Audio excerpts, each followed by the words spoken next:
ಆಯ್ಕೆ ಮಾಡೋ ಸಂದರ್ಭ ಬಂದಾಗ ಮೊದಲನೇ ಆಯ್ಕೆನ ಚಿಕ್ಕವರು ಕೊಡ್ಬೇಕಂತೆ. ಸೊ ಅದೇ ರೀತಿ ಎಲ್ಲರಿಗಿಂತ ಚಿಕ್ಕವನಾದ ನನ್ನನ್ನು ಫಸ್ಟ್ ಸ್ಟೇಜ್ ಮೇಲೆ ಬಿಟ್ಬಿಟ್ಟಿದ್ದಾರೆ. ಸೊ ಅದಕ್ಕೋಸ್ಕರನೂ ಥ್ಯಾಂಕ್ ಯು ಟೀಮ್ಗೆ. ಸೊ ಯುದ್ಧಕಾಂಡ ಚಾಪ್ಟರ್ 2 ಇದನ್ನ ಟ್ರೈಲರ್ ಲಾಂಚ್ ಹಂತಕ್ಕೆ ನಾವು ಬಂದು ನಿಂತಿದ್ದೀವಿ.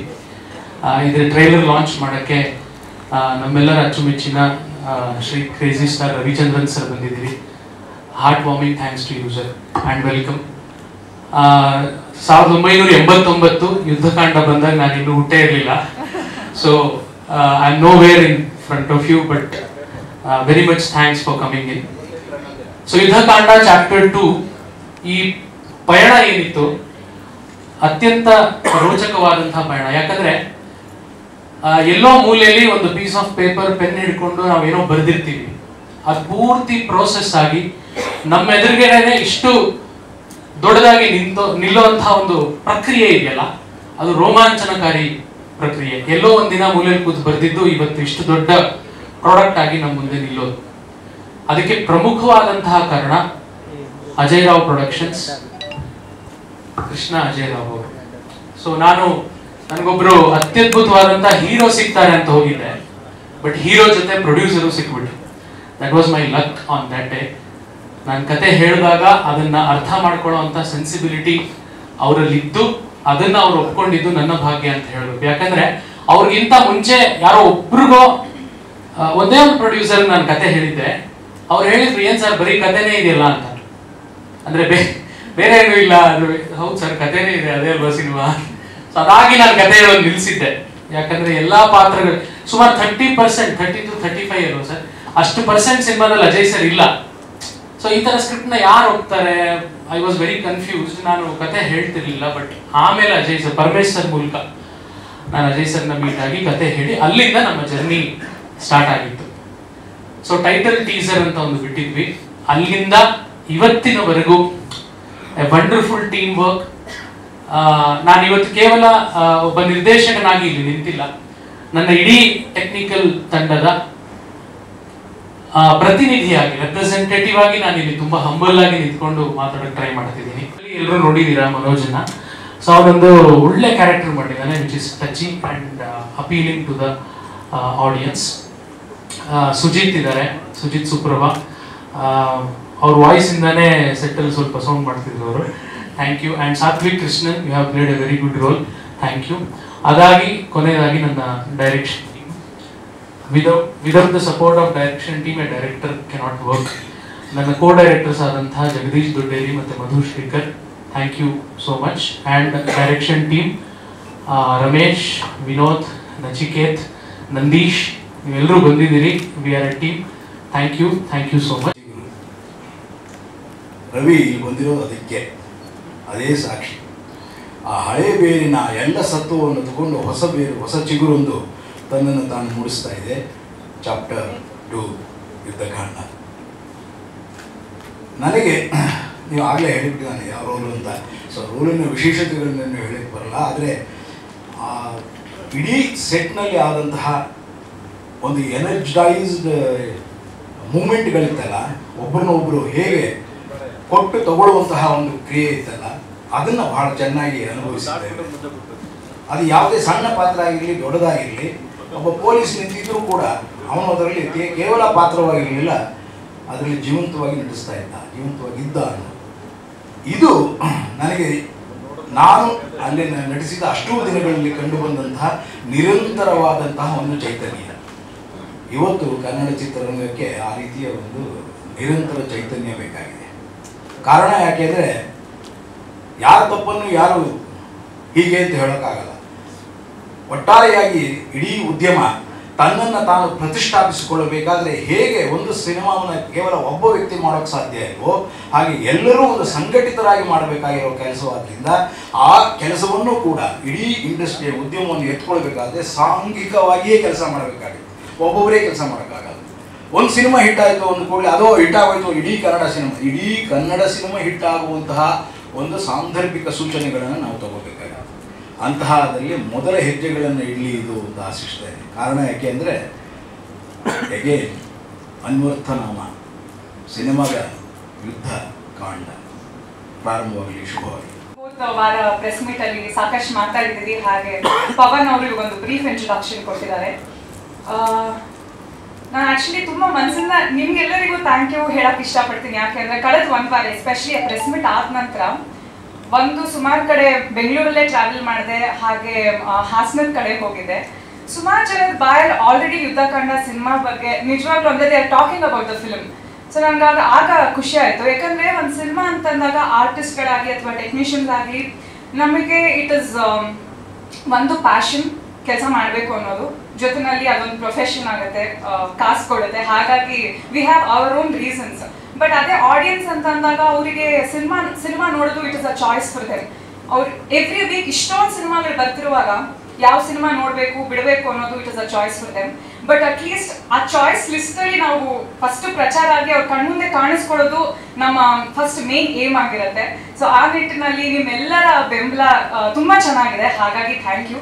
ಏನಕ್ಕೆ ಈ ಮಾತು ಹೇಳ್ತಿದ್ದೀನಿ ಅಂದರೆ, ನಾವು ಹೊಂದಿಸಿ ಬರೆಯಿರಿ ಸಿನಿಮಾ ರಿಲೀಸ್ ಮಾಡಿದ ನಂತರ ಥಿಯೇಟರ್ ವಿಸಿಟ್ ಹೋದಾಗ ಸರ್ ನೀವು ಎಷ್ಟು ಸಖತ್ತಾಗಿ ಬಂದಿದೆ ಸಿನಿಮಾ, ಇನ್ನೂ ಚೆನ್ನಾಗಿ ಪ್ರಮೋಷನ್ ಮಾಡಬೇಕಿತ್ತು ಅಂತ ಹೇಳ್ತಿದ್ರು. ನಾವು ಅಷ್ಟೆಲ್ಲ ಓಡಾಡಿ ಕೂಡ ತುಂಬ ಜನಕ್ಕೆ ಅದು ರೀಚ್ ಆಗಿರಲಿಲ್ಲ. But so reaching the audience is very crucial in today's times ಅಂತ ಹೇಳಕ್ ಬಂದೆ. ಆ್ಯಂಡ್ ಆ ಕೆಲಸನ ಇವತ್ತು ನಿಮ್ಮೆಲ್ಲರ ಮುಖಾಂತರ ಆಗ್ತಿದೆ. ಹಾಗಾಗಿ thank you very much. And ಇದು ಒಂದು ಅದ್ಭುತವಾದ ಸಿನಿಮಾ ಆಗಿ ಮೂಡ್ ಬರುತ್ತೆ ಅನ್ನೋದು ನನ್ನ ನಂಬಿಕೆ. ಎನಿ ಸಿನಿಮಾ ಒಂದು ಎಂಟರ್ಟೈನ್ಮೆಂಟ್ ಫ್ಯಾಕ್ಟರ್ ಇರುತ್ತೆ, ಡೆಫಿನೆಟ್ಲಿ ಹೌದು. ಬಟ್ ಅದ್ರ ಜೊತೆಯಲ್ಲಿ I believe it can cause a good influence. ಯಾವುದೇ ರೀತಿಯಾದ ಒಂದು ಬದಲಾವಣೆಗೆ ಸಿನಿಮಾ ದಾರಿ ಮಾಡಿಕೊಡುತ್ತೆ. ಆ್ಯಂಡ್ ಆ ನಿಟ್ಟಿನಲ್ಲಿ this is going to be huge example Yuddhakanda. And ನನಗೆ ಭಾಳ ಹೆಮ್ಮೆ ಇದೆ ಈ ಸಿನಿಮಾದಲ್ಲಿ ನಿವೇದಿತಾ ಪಾತ್ರ ನನಗೆ ಚೂಸ್ ಮಾಡಿದೆ ಅಂತ ಹೇಳ್ಬೋದಾ ಅಥವಾ ಹಾಗಾದ್ರೆ ಬಂತು ಅಂತ ಹೇಳ್ಬೋದಾ ಗೊತ್ತಿಲ್ಲ. ಬಟ್ ಎನಿ ವಿಚ್ ವೇಸ್ ನನಗೆ ನಿವೇದಿತಾ ಕ್ಯಾರೆಕ್ಟರ್ ಮಾಡಿದ್ದು ಬಹಳ satisfaction as an artist, as Archana, as an individual also ಭಾಳ ಖುಷಿ ಆ್ಯಂಡ್ ಹೆಮ್ಮೆ ಇದೆ. Thank you so much. Thank you. ಅವರು ನಮ್ಮ ಸಿನಿಮಾದು ಟ್ರೈಲರ್ ಲಾಂಚ್ ಮಾಡಕ್ಕೆ ಬಂದಿದ್ದಾರಲ್ಲ, I can't explain my happiness. I am so excited for this. ಆಮೇಲೆ ಅರ್ಚನಾ ಅಕ್ಕ ಎಲ್ಲರೂ ನನಗೆ ತುಂಬ ಸಪೋರ್ಟ್ ಮಾಡಿದ್ದಾರೆ. ಎಲ್ಲರೂ ತುಂಬ ಸಪೋರ್ಟ್ ಮಾಡಿದ್ದಾರೆ. ಆಮೇಲೆ ಅಜಯ್ ಮಾಮನ ನಾನು ತುಂಬ ಚೆನ್ನಾಗಿ ನೋಡ್ಕೊಂಡಿದ್ದಾರೆ, ಎಲ್ಲರೂ ಚೆನ್ನಾಗಿ ನೋಡ್ಕೊಂಡಿದ್ದಾರೆ. ಆಮೇಲೆ ಇಲ್ಲಿ ಬಂದಿರೋರು ಎಲ್ಲರಿಗೂ ತುಂಬ ಥ್ಯಾಂಕ್ಸ್. ನಾನು ದೇವ್ರ ಹತ್ರ ಬೇಡ್ಕೊಂಡಿದ್ದೆ ನನ್ನ ಮೂವಿ ತುಂಬ ಸೂಪರ್ ಹಿಟ್ ಆಗಲಿ ಅಂತ.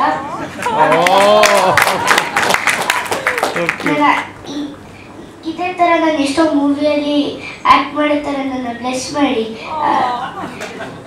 ಅಜಯ್ ಮಾಮ ಅಲ್ಲ, ನನ್ನ ಮೂವೀಸ್ ತುಂಬ ಸೂಪರ್ ಹಿಟ್ ಆಗಿ ಅಜಯ್ ಮಾಮ ತುಂಬ ರಿಚ್ ಆಗಲಿ. ಬರ್ತಾ ಇದ್ದೆ, ಎಷ್ಟು ಮಾತಾಡಿದೆ ನೀವು, ಭಯ ಹೊತ್ತಾಗುತ್ತೆ ಮಾತಾಡ್ತಾ ಇದ್ರೆ. ಯುದ್ಧಕಾಂಡ ಏನು ಅಂತ ನನಗೆ ಪ್ರಶ್ನೆ ಸ್ಟಾರ್ಟ್ ಆಗಬೇಕು ಇಂಟರ್ವ್ಯೂ ನೋಡ್ಕೊಂಡು ಬರ್ತಾ ಇರ್ಬೇಕಾದ್ರೆ. ಯುದ್ಧಕಾಂಡ ಅಂದರೆ ಅಜಯ್ ರಾವ್ ಒಬ್ಬ ಲಾಯರ್ ಆಗಿ, ಒಬ್ಬ ಜವಾಬ್ದಾರಿ ಪ್ರೊಡ್ಯೂಸರ್ ಆಗಿ, ಅರ್ಧ ಡೈರೆಕ್ಟರ್ ಆಗಿ ಅಲ್ವಾ, ಅವ್ರ ಜೊತೆ ನೀನು ಅರ್ಧ ಡೈರೆಕ್ಟ್ ಮಾಡಿದ್ದೀಯ, ಅವ್ರಿಗೆಲ್ಲ ನಿಮ್ಗರ್ಧ ಕ್ರೆಡಿಟ್ ಕೊಟ್ಟಿದ್ದೀನಿ. ಆಮೇಲೆ ಒಬ್ಬ ಶಿಸ್ತಿನ ಸಿಪಾಯಿಯಾಗಿ, ಓವರ್ ಆಗಿ ಒಬ್ಬ ಫಾದರ್ ಆಗಿ, ಮತ್ತು ಒಬ್ಬ ಜವಾಬ್ದಾರಿಯ ಪ್ರಜೆಯಾಗಿ ಒಂದು ಕಾನ್ಫ್ಲಿಕ್ಟ್, ಒಂದು ಹೋರಾಟ ನಡೀತಿರೋದೇ ಈ ಯುದ್ಧಕಾಂಡ. ಅವ್ರು ನಿಜವಾಗ್ಲೂ ಜಡ್ಜಿ ಅವರು. ಅಂದರೆ ಅಷ್ಟು ಮೆಚ್ಯೂರಿಟಿ ಇದೆ, ಸೀನಿಯಾರಿಟಿ ಇದೆ. He prefers to be a judge. ಅವ್ರ ಮಾತಿನಲ್ಲಿ ಅಷ್ಟು ತೂಕ ಇರುತ್ತೆ. ನಾವು ಅಮೃತ ಮಹೋತ್ಸವ ಶೋ ಮಾಡಿದಾಗ ಅದೇನೋ ಒಂದು ನಾವು ಅಂದ್ಕೊಂಡಾಗ ಆಗಲಿಲ್ಲ ಅನ್ನೋ ಒಂದು ಒದ್ದಾಟ ಇತ್ತು. ಅವಾಗ ಸ್ಟೇಜ್ ಮೇಲೆ ನಾನು ಸ್ವಲ್ಪ ಫೈರ್ ಜಾಸ್ತಿ ಅಲ್ಲ ನಮಗೆ. ಮೈಕ್ ತಗೊಂಡು ಇನ್ನೇನು ಕಿರ್ಚೋಕೆ ಹೋದೆ, ಇವ್ರು ಕರೆದ್ರು ಬಿಟ್ಕೊಡು ದಾಖಲೆ ಆಗೋಗುತ್ತೆ. ಅಮೃತ ಮಹೋತ್ಸವ ಎಷ್ಟು ವರ್ಷ ನೋಡಿದ್ರು ನಿನ್ನ ಕೋಪನೇ ಜಾಸ್ತಿ ಕಾಣಿಸ್ಬಿಟ್ಟು ಬಿಟ್ಬಿಡೋದು, ಏನಾದಾಗಲಿ ನೋಡೋಣ ಅಂತ. ಆ ಮಾತು ಇವತ್ತು ಮನೆಯಲ್ಲ. ಅಂದರೆ ಈ ರಿಮೆಂಬರ್ಸ್ ದಿ ಎಂಡ್. ಒಂದಷ್ಟು ವರ್ಷ ಆದ್ಮೇಲೆ ನೋಡಿದಾಗ ಅದು ಚೆನ್ನಾಗಿ ಕಾಣಿಸಲ್ವೇನೋ, ಯಾಕೆ ಬಿಟ್ಟಾಕ್ಬೋದು, let the pain be with us ಅಂತ. ಸೊ ಒಂದು ಸ್ಟೋರಿ ಅಂದರೆ ಯಾವತ್ತು ಪೇನ್ನ ಮುಳುಗ್ ಬಿಡ್ಬೇಕು ನಾವು. Just show the part of life ಅಂತ. ಒಂದು ನಿಮ್ಮನ್ನೆಲ್ಲ ನೋಡಿದ್ರೆ ತುಂಬ ಸೀರಿಯಸ್ ಆಗಿದ್ರಿ, ನಾನು ತಮಾಷೆ ಮಾಡೋಕ್ಕಾಗ್ತಿಲ್ಲ ಇವತ್ತು. ಇವತ್ತು ದಾರಿ ಹೋದಕ್ಕೆ ಇಂಟರ್ವ್ಯೂ ನೋಡ್ಕೊಂಡ್ ಬಂದ್ಬಿಟ್ಟು ತಮಾಷೆ ಏನ್ ಮಾಡಿ ನಾನು ಅಲ್ವಾ? ಸಾಲ ಮಾಡಿದ್ದೀನಿ ನಾನು, ಸಾಲ ಮಾಡಿದ್ದೀನಿ ಅಂತ ತಕ್ಷಣ ನನ್ನ ಸಾಲ ಎಲ್ಲ ಲೆಕ್ಕ ಹಾಕೊಂಡ್ಬಿಟ್ಟಿದ್ದೀನಿ. ಸಾಲ ಮಾಡಕ್ ತಾಕತ್ ಬೇಕು ಅಂತ. ನನಗೆ ಸಾಲ ತೀರ್ಸಕ್ ತಾಕತ್ ಬೇಕು.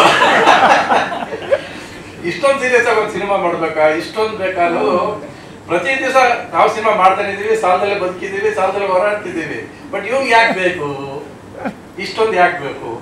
Okay, with so much of dedication, with so much of heart felt expressions ಅಂತ ಎಲ್ಲರೂ ಖುಷಿಯಾಗಿ ಸಿನಿಮಾ ಮಾಡಿದ್ರ, ಖುಷಿಯಾಗಿ ಹತ್ತಿದ್ದೀರ ನೀವು ಅಲ್ವಾ?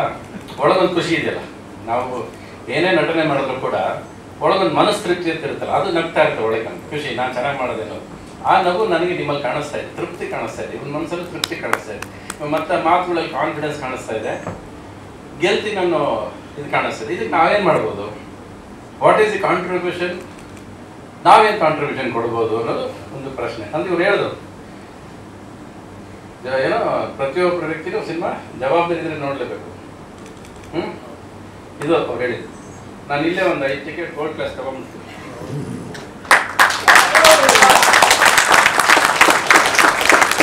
Okay, I will see the film in the theatre, paying money. OC ನೋಡಲ್ಲ ನಾನು. ಒಂದು ಜವಾಬ್ದಾರಿಯಾಗಿ ನಿನಗೋಸ್ಕರ, ಸಿನಿಮಾನ ಪ್ರೀತಿಸೋರಿಗೋಸ್ಕರ, ಸಿನಿಮಾ ಕಷ್ಟಪಟ್ಟವ್ರಿಗೋಸ್ಕರ, ಸಿನಿಮಾ ಡೆಡಿಕೇಶನ್ ಇರೋರಿಗೋಸ್ಕರ ನಾನು ಸಿನಿಮಾ ನೋಡ್ತೀನಿ. ಆ್ಯಂಡ್ ಅದು ನಮಗೆ ಒಂದು ದಿವಸ ಹೆಚ್ಚು ಕಡಿಮೆ ಹ್ಯಾಂಗಿಂಗ್ ಆಗ್ಬೋದು, ಶೂಟಿಂಗ್ ಇರುತ್ತೆ, ಆದರೆ ಬಂದು ನೋಡಿ ಸಿನಿಮಾದ ಥಿಯೇಟ್ರಲ್ಲಿ ನೋಡಿ ನಿಮ್ಗೆ ಫೋನ್ ಮಾಡ್ತೀನಿ. ಓಕೆ, ಇನ್ನೇನಾದ್ರು ಹೇಳೋದಿದೆಯಾ? ರಿಲೀಸ್ ಆಗ್ತಾ ಇದೆ. ಇದು ಎಲ್ಲದಕ್ಕಿಂತಲೂ ದೊಡ್ಡ ಖುಷಿ ಸಂಭ್ರಮ ನನಗೇನಂತಂದರೆ, ಇಂಥ ಒಂದು ದೊಡ್ಡ ಮಹಾನ್ ಲೆಜೆಂಡ್ ಪಕ್ಕದಲ್ಲಿ ನನಗೆ ವೇದಿಕೆ ಮೇಲೆ ನಿಲ್ಲುವಂಥ ಅವಕಾಶ ದೇವರು ಕಲ್ಪಿಸ್ಕೊಟ್ರು. ಅದಕ್ಕೆ ಆ ಸಂತೋಷಕ್ಕೆ, ಆ ಖುಷಿಗೆ ಸಾಟಿನೇ ಇಲ್ಲ. ಸೊ ತುಂಬ ಥ್ಯಾಂಕ್ಸ್ ಬಂದು ನಮ್ಮ ಟ್ರೈಲರ್ನ ಲಾಂಚ್ ಮಾಡಿಕೊಟ್ಟಿದ್ದಕ್ಕೆ. ಇಂಥ ಒಂದು ಲೆಜೆಂಡ್, ಈಗ ಸರ್ ಹೇಳಿದರು, ಒಂದು ದೊಡ್ಡ ಸುದೀರ್ಘವಾದಂಥ ಜರ್ನಿ ಸರ್ ನೋಡ್ಕೊಂಡ್ಬಂದಿದ್ದಾರೆ. ಇಲ್ಲಿ ನಮ್ಮ ಡೈರೆಕ್ಟ್ರು ಹುಟ್ಟಿರಲಿಲ್ಲ, ನಾನು ಆಗ್ತಾನೆ ಹುಟ್ಟು, ನಾನು 9 ವರ್ಷದ ಹುಡುಗ, ಇವರು ಹುಟ್ಟಿರಲಿಲ್ಲ. ಅವತ್ತಿಂದ ಆ ಜರ್ನಿ ನೋಡ್ಕೊಂಡು ಬಂದಿದ್ದಾರೆ ಅನ್ನೋದಕ್ಕಿಂತ ನಾನೇನು ಹೇಳಕ್ಕೆ ಇಷ್ಟಪಡ್ತೀನಿ ಅಂದರೆ, ಕನ್ನಡ ಚಿತ್ರರಂಗದ ಇಲ್ಲಿವರೆಗಿನ ಜರ್ನಿನ ಶಿಲ್ಪಿಗಾರರು ಇವರು. ಕನ್ನಡ ಚಿತ್ರರಂಗದ ಸಿನಿಮಾನ ಒಂದು ಮಂದಿರ ಕಟ್ಟಿರ್ತಕ್ಕಂಥ ಶಿಲ್ಪಿ ಆಗೋದಲ್ಲದೆ, ಆ ದೇವಸ್ಥಾನದಲ್ಲಿ ಕೂತಂಥ ದೇವರು ಇವರು, ಆ ದೇವಸ್ಥಾನಕ್ಕೆ ಆಧಾರ ಸ್ತಂಭನೂ ಇವರು. ನಾವು ಇವತ್ತು ಕನ್ನಡ ಚಿತ್ರರಂಗನ ಹೆಮ್ಮೆಯಿಂದ ಹೇಳ್ಕೊಳ್ತೀವಿ, ಆ ದಾಖಲೆಗಳು ಆಗಿದೆ, ಈ ದಾಖಲೆಗಳು ಆಗಿದೆ, ಈ ಥರದೊಂದು ಸಿನಿಮಾಗಳನ್ನು ನಾವು ಮಾಡಿದ್ದೀವಿ ಅಂತ ಹೆಮ್ಮೆ ಹೆಗ್ಗಳಿಕೆ ಇದೆ ಅಂತಂದ್ರೆ ಅದಷ್ಟಕ್ಕೂ ಯಜಮಾನರು ಇವೆ. ಇಂಥ ಒಂದು ಲೆಜೆಂಡ್ ನನ್ನಂಥ ಸಾಕಷ್ಟು ಜನ ಕಲಾವಿದರು, ತಂತ್ರಜ್ಞರು, ಪ್ರೊಡ್ಯೂಸರ್ಸ್ ಎಲ್ಲ ಇಂಥ ಸಿನಿಮಾದಲ್ಲಿ ಇಂಥ ವರ್ಗ ತಗೊಂಡ್ರೆ ಅದಷ್ಟು ಜನ ವರ್ಗಕ್ಕೆ ಒಂದಲ್ಲ ಒಂದು ರೀತಿಯಲ್ಲಿ ಒಂದು ಗುರು ಆಗಿದ್ದಾರೆ, ಮೆಂಟರ್ ಆಗಿದ್ದಾರೆ, ತಂದೆ ಸ್ಥಾನದಲ್ಲಿ ನಿಂತಿದ್ದಾರೆ, ಅಣ್ಣನ ಸ್ಥಾನದಲ್ಲಿ ನಿಂತಿದ್ದಾರೆ. ಇವತ್ತು ನಾವು ಇನ್ಸ್ಪೈರ್ ಆಗಿ ಸಿನಿಮಾ ಮಾಡ್ತಾ ಇದೀವಿ ಅಂದ್ರೆ ಸರ್ ನೀವೇ ಕಾರಣ. ನಾನು ಇವತ್ತಿಗೂ ಒಂದು ನೆನೆಸ್ಕೊಳ್ತೀನಿ ಒಂದು ಮಾತು. ಕೃಷ್ಣ ಲೀಲಾ ಸಿನಿಮಾ ರಿಲೀಸ್ ಆದಾಗ ಒಂದಷ್ಟು ಕಲೆಕ್ಷನ್ಸ್ ಇಳಿತಾ ಬಂದಿತ್ತು. ಆಗ ಸರ್ ಗಮನಕ್ಕೆ ಸಿನಿಮಾ ಏನಿದೆ ಅಂತ ಗೊತ್ತಾದ್ಮೇಲೆ ತಾವಾಗೆ ಫೋನ್ ಮಾಡಿ ಸಿನಿಮಾ ನೋಡ್ತೀನಿ ಅಂತ ಹೇಳಿ ಚಿತ್ರಮಂದಿರಕ್ಕೆ ಬಂದು ಸಿನಿಮಾ ನೋಡಿ ಅಲ್ಲಿಂದ ಮನೆ ಕರೆದು ನನಗೆ ಮತ್ತು ಶಶಾಂಕಿಗೆ ಸಿನಿಮಾ ಬಗ್ಗೆ ಕೆಲವೊಂದು ಅರಿವುಗಳು ಇಲ್ಲದೆ ಇರುವಂಥ ವಿಚಾರಗಳನ್ನು ಅವ್ರು ಎತ್ತಿ ಹಿಡಿದು ಅದ್ರ ಬಗ್ಗೆ ಮಾತಾಡಿ ಪ್ರಚಾರ ಮಾಡಿಕೊಟ್ರು. ಅಲ್ಲಿಂದ ಅದ್ಭುತವಾದಂಥ ಕಲೆಕ್ಷನ್ಸ್ ಪ್ರಾರಂಭ ಆಯಿತು. ಇದು ನಿಜ. ಸಿನಿಮಾಗೆ ಬಂದು ಸಪೋರ್ಟ್ ನೀಡೋದಕ್ಕೆ ಸರ್ಗೆ ಒಂದು ಜೋರಾದ ಚಪ್ಪಾಳೆ ಬರಬೇಕು. ಪ್ಲೀಸ್ ರವಿ ಸರ್ ಒಂದು ಸ್ಟ್ಯಾಂಡಿಂಗ್ ರಿಲೇಷನ್. ಆ ನಗು ಇದೆ, ಆ ಒಂದು ಕಾನ್ಫಿಡೆನ್ಸ್ ಇದೆ. ಈ ಸಿನಿಮಾ ಸಕ್ಸಸ್